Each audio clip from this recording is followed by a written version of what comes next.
Hi, I'm Joey Bachrach, and I'm an alcoholic. And I'm Siobhan Garcia, and I'm a normie. And this is Totally Sober.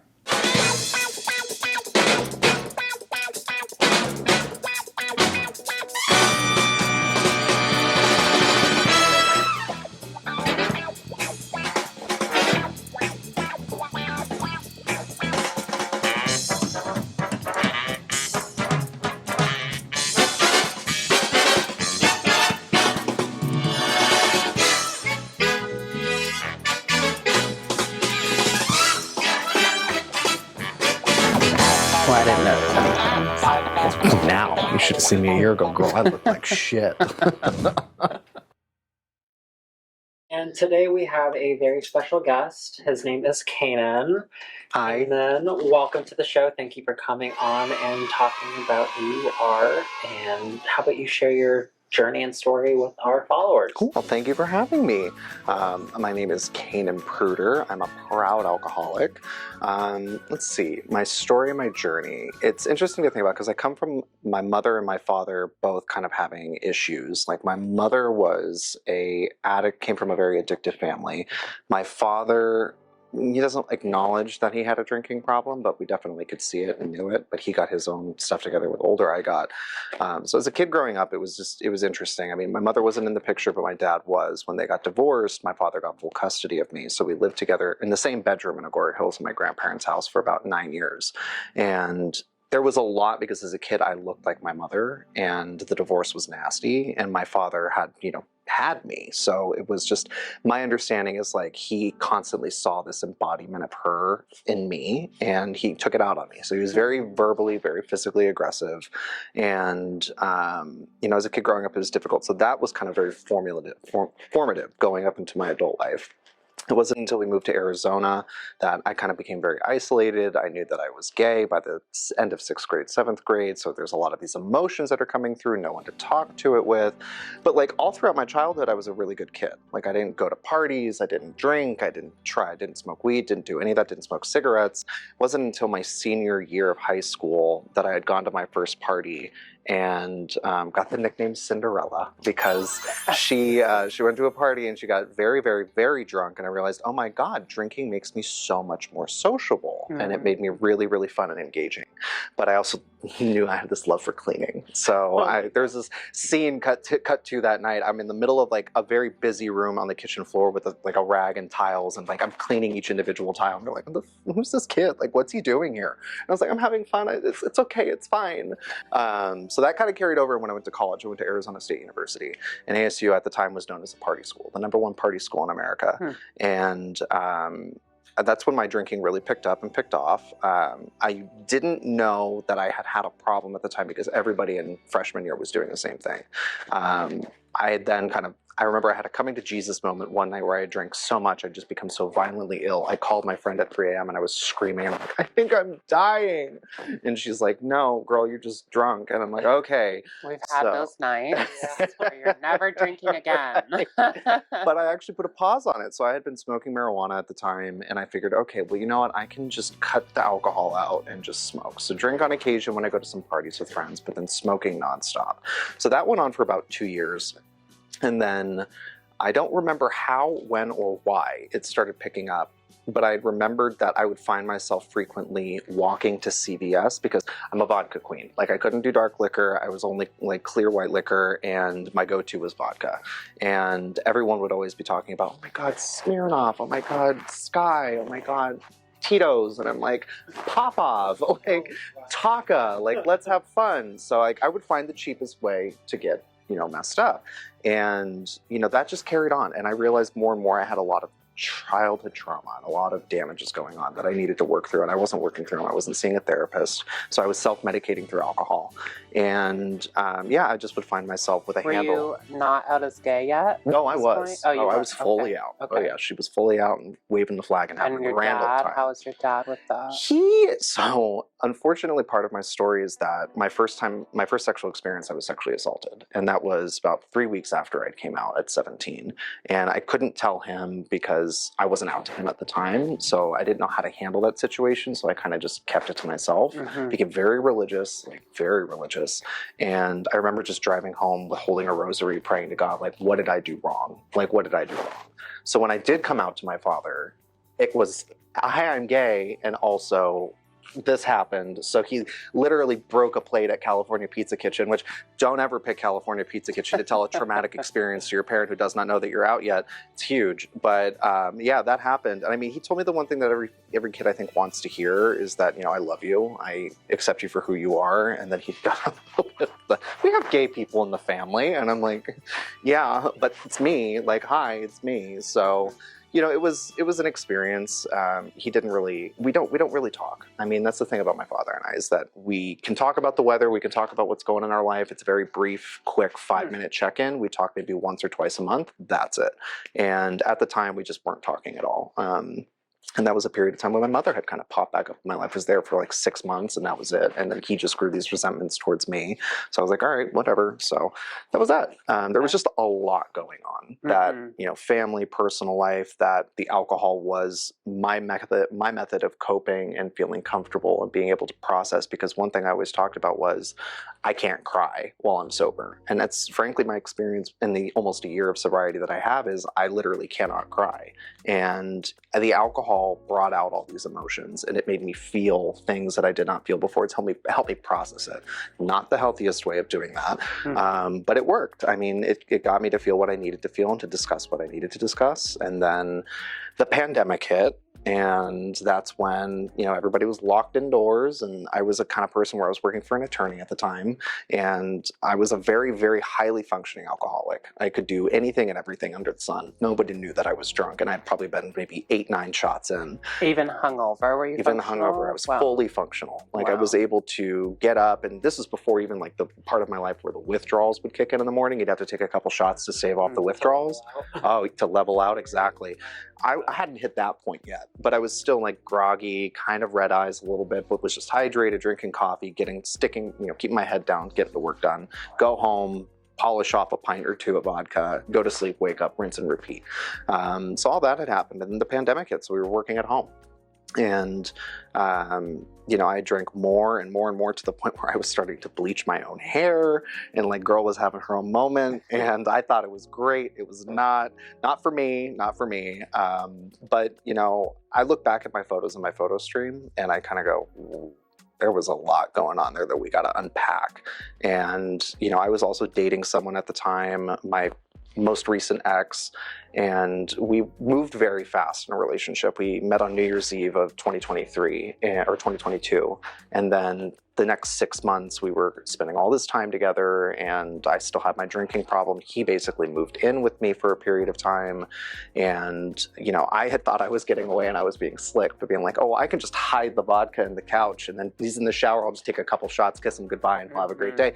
Not thinking he would know, but I'm like, honey, you can smell the vodka on someone's breath. So he knew, and it just got to the point where he left. He ghosted me. And this was 6 months living together, and we were sending I love yous and everything like that, had plans, and then just bloop, gone. So then I just was, at that point my lease was up, couch hopping, and I'm like, you know what? I got that unemployment money came through and the back pay for all the time I had been out of work, and I said, you know what? I'm gonna move to Los Angeles. And I packed up my car, drove out here in June of 2020, and told my dad, I'm like, hey, guess what? I moved to LA. And he goes, no, you didn't. And I'm like, well, tell your mom, because I just dropped all my furniture off at her place. And he was like, oh my God. So that was one of the most impulsive decisions I had made, but it was one of the best ones for me. I knew I needed to get out of Arizona. Arizona was rough for me in a lot of different ways. And I lived out here, still was drinking. Drinking hadn't gotten too bad. But it still picked up. And then it just really hit. The more and more I was alone, the LA culture and lifestyle out here, the overwhelming sense of everything that was going on, I just kept drinking and drinking and drinking. And then about, I'd say October, November of 2021 is when I started the relapse period, is what I called my life. I had relapsed maybe 27 to 35 times I don't know, because that's a rough range. I got to look at the hospital bills. But that November of 2021, I went to Dignity Health, and I'll never forget what the first doctor, every time I had gone to detox at a hospital, had said was, if you keep doing this to yourself, you're going to die. And I was terrified in the moment. But then when, I left, they gave me that, that taper and said, all right, go figure it out yourself.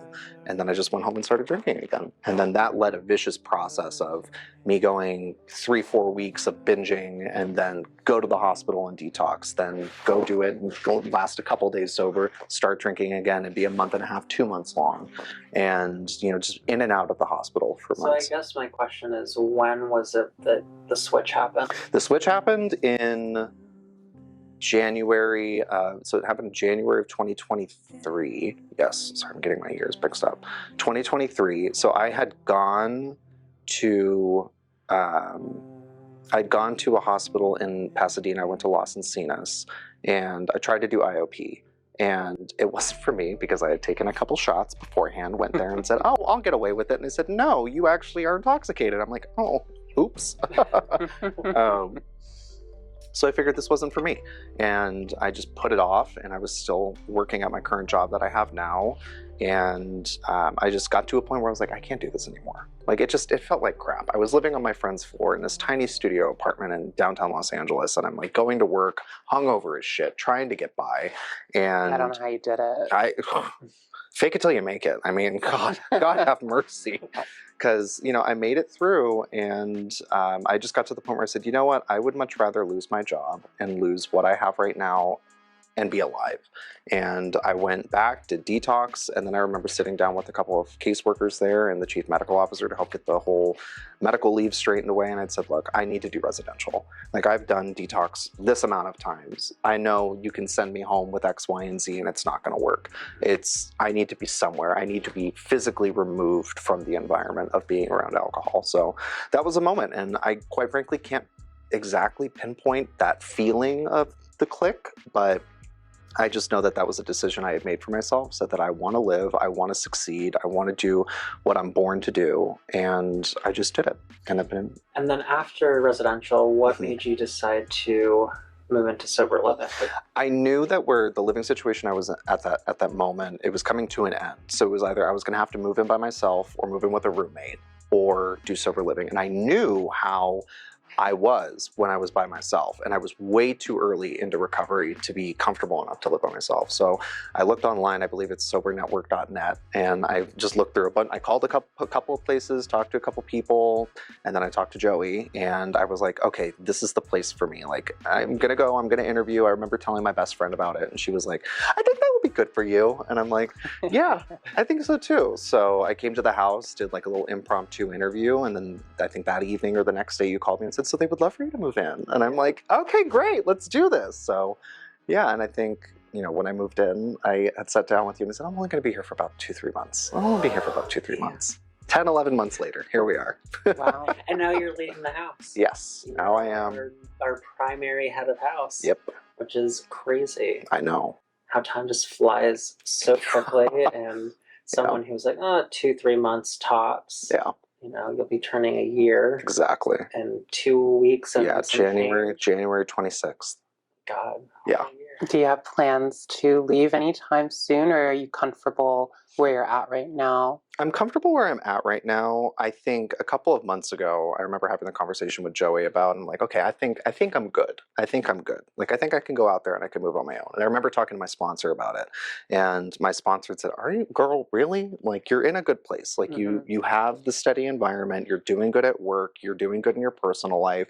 Just sit it out. And I remember having a lot of internal dialogue and just listening to my gut. My gut was telling me, but you can't move. I'm like, I'm sorry. And it was like, right, exactly. So it was telling me, like, you can't go. And you don't need to. I mean, if you're doing amazing where you are, like, why change it? Exactly. And for me, it was, I knew I was in the right place. I wanted to give it more time, do more things in my sobriety, add more to the plate in the sense of accomplishments, more or less. Like, I wanted to hit those milestones through my recovery that I knew were going to make me feel fulfilled and give me that, added boost to my morale.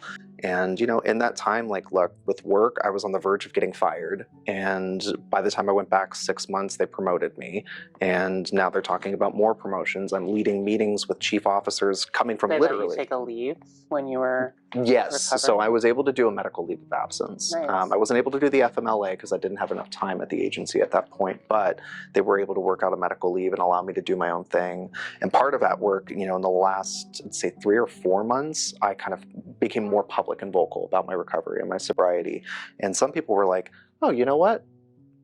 That makes sense, but good for you. Like, you're doing your thing. And now I get to be kind of a spokesperson at work for letting people know, like, there is a program. Not only does the agency want you to be healthy and prioritizes your well-being, but there's also other people that have done it too, that are comfortable speaking about it. So I get to kind of coach and talk to people about it. If they have any questions, I never force a conversation with anyone, but that kind of stuff. So it's good. And it comes back to you wearing your sobriety on your sleeve. Exactly. Being a proud alcoholic. Oh, yeah. That's an idea. Absolutely. So. And you're also, without naming your sponsee, but you're now also a sponsor. Yes, I have 2 sponsees. So you've added one. Yeah, I've added one. Oh. I have added a sponsee. It's nice. I mean, I remember my sponsor told me when I hit 9 months, he goes, all right, you better start raising your hand. And I'm like, whoa, hold on a second there, cowboy. I'm like, I'm about to take over as head of house for like a couple of people. 12 residents? Yeah. Is it a lot of pressure being house manager in terms of Joey and Andrew, making them happy and I like the environment. No, I couldn't have asked for a better dynamic. I think, I see a lot of my personality in Joey. I see a lot of my personality in Andrew.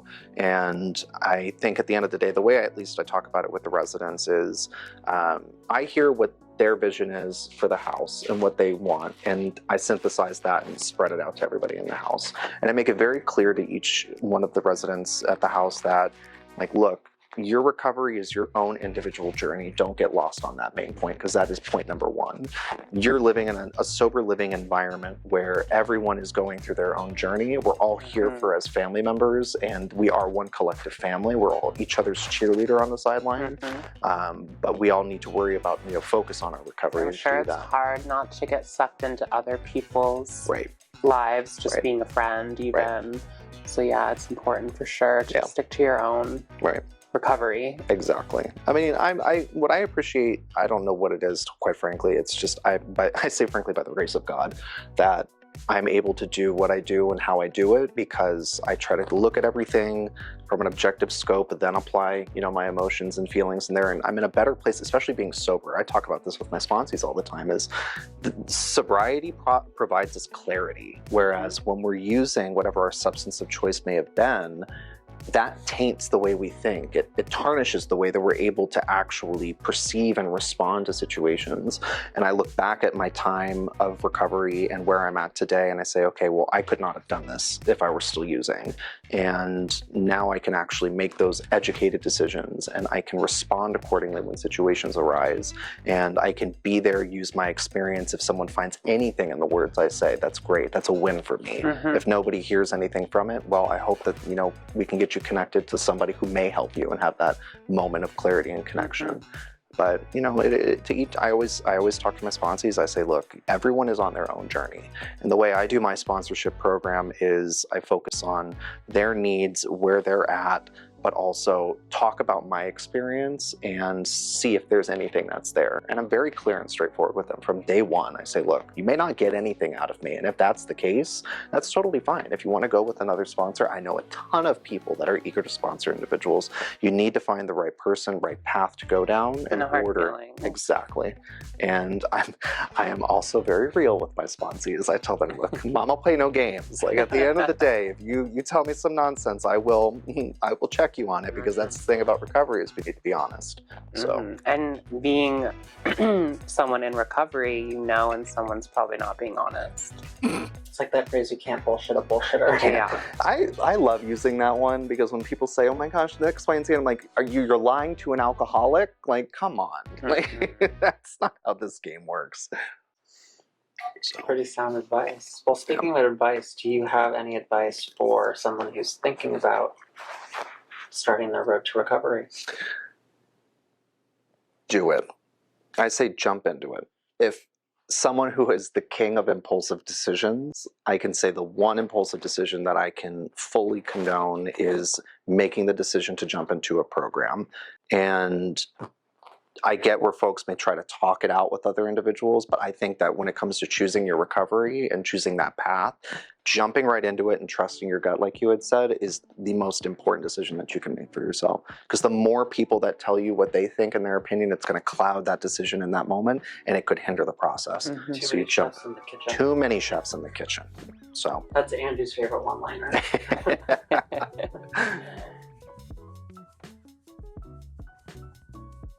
I was in treatment at residential, and the doctor had joked, oh, there's people that do California sober. And I was like, oh, that'll be me. That'll be fine. And then I got out, and I remember I did, and I was like, oh, no, I can't do this. And so I talked to my sponsees about it now. I mean, at one point, I had even said, like, you know, I can see myself maybe like 10, 15 years when I'm married, like have a glass of wine, and it'll be fine. And the longer and longer I had been in my recovery, I just noticed, no, like, I can't do that. Like, you can't do that. And even to this day, I have not great friends. I don't really talk to them anymore, but there are people that would say, oh, you can just have like a shot. You're fine. I was going to ask you about your friends now. Yeah.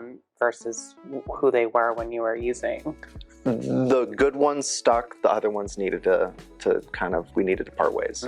Yeah. And I think that would be scary to me, like being, let's say 20 years recovered, sober, and then picking up a glass of wine.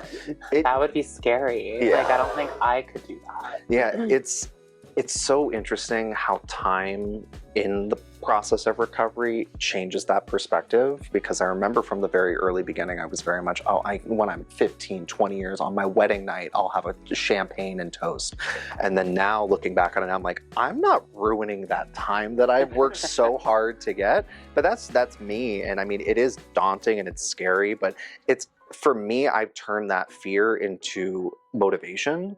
It's every time I'm in a situation where I could be triggered to drink or use or whatever the situation may be, I just reflect back on, look at what you've done in the time that you've been sober. Don't mess that up, because I have to explain this to my dad and my grandma all the time, because they don't get it. They don't get alcoholism. They don't understand addiction. And I said, well, physiologically, the addict and alcoholic's brain is built different. While normal people have the switch that goes on and off and say, okay, I've had 3 glasses of wine, I'm good. The alcoholic doesn't. It's a Russian Kentucky Derby. We're running to get to the line, and we're not getting to the line. We're sprinting around the track over and over and over until the horse dies. And that's, unfortunately, you can't do that when you're in recovery. You gotta just do it. I even tell my sponsors, I'm like, look, I get that you used to smoke, but don't do that. Like, you need to full cold turkey everything. Could not have said that any better myself. That's very wise advice. So thank you, Kanin. She's an old soul. An old but wise soul. Yeah. Well, on that note, I want to personally say thank you. Thank you for coming in. Thank you. And make sure you hit and like that. Oh my God. Make sure you hit that subscribe button, and it makes make that ding. That was good. Good. Easy peasy. Easy peasy. Oh, we have to say bye. Bye. If you're feeling like using or drinking, pick up the phone and call someone. And this could be like an infomercial. You can put my phone number on the prompter down at the bottom. Call me, because you need to just talk to people. Well, we don't want to put your number out I know. there. It's happened before. I've been doxxed.